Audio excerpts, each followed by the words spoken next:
Hi guys, welcome back to my channel. It's me, Shauna Ruth.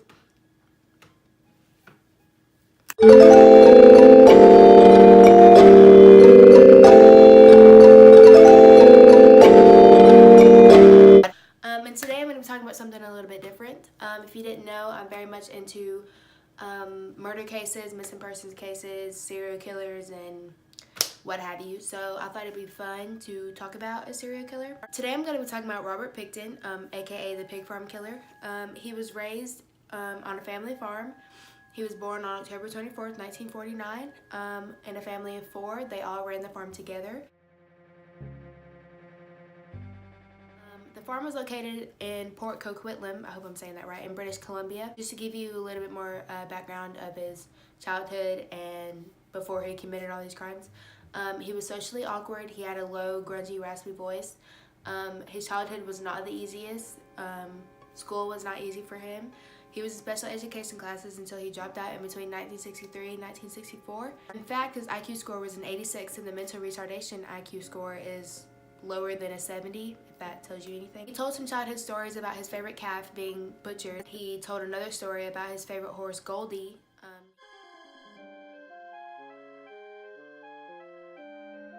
His favorite horse passed, and they had it mounted in their trailer.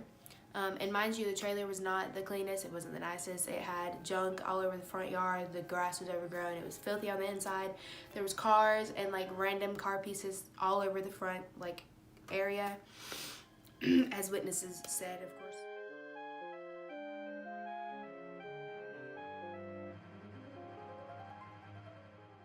So now I'm going to talk about the crimes that Robert, aka the pig farm killer, had committed. He was first charged of attempted murder of a sex worker, and mind you, all of the victims that he had murdered were sex workers, and she had been tied up and stabbed several times, and she took the knife and stabbed him and got away. And when she got to the police, they didn't consider her a witness because she was heavily into drugs, and Robert had claimed that she was a random hitchhiker that randomly started attacking him. Robert was released on bail, and a year later the charges were dropped. Robert is held responsible of at least 26 murders of these women that would prostitute themselves.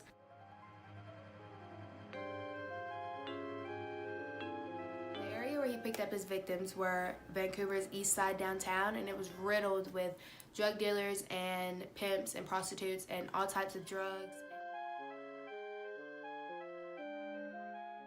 So it was easy for him to pick up women, and most of the women that were down there were prostituting themselves, and they hadn't talked to their families in years, and they lived alone, so they were automatically vulnerable.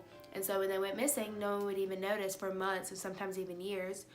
There was this one case where this woman was missing, and they didn't report it until 3 years later, if that tells you anything. Robert had continued killing until 2002 when a co-worker of his named Scott Chubb had reported him having illegal firearms. Scott noticed that every time women would come to the farm, they would go missing, so he reported him having illegal firearms so they could search the house. In fact, multiple people had seen women's bodies and their belongings and didn't report it because they feared Robert. In 1999, Lynn Ellingson claimed to have seen a woman's body hanging in Robert's slaughterhouse. When she was questioned by the police, she denied ever seeing anything. Another close friend of Robert's claimed to have seen clothes, purses, and even identification papers of missing women, and when she was questioned, she denied everything. After police searched, after Scott had reported him having illegal firearms, British Columbia Missing Women's Investigation tried to do another search, but the police had sealed it off because they had found items belonging to missing women. In February 2002, Robert was finally convicted of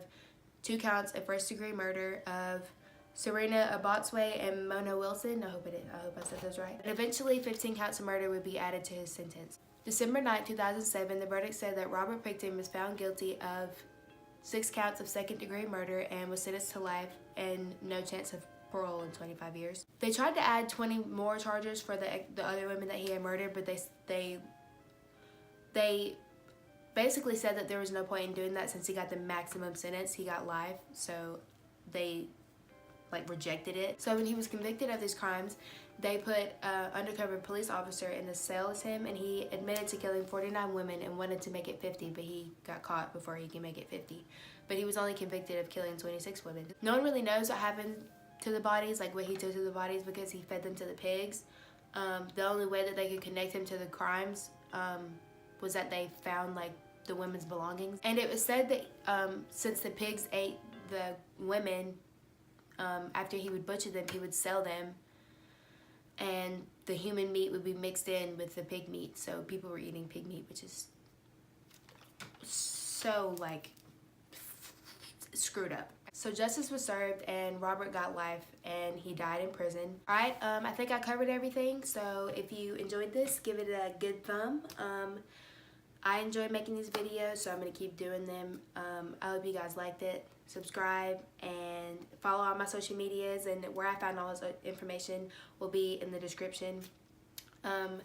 Like and share and comment. Tell me what you think. If you girls out there want to see how I did my hair and makeup, leave a comment down below and I will do that for you.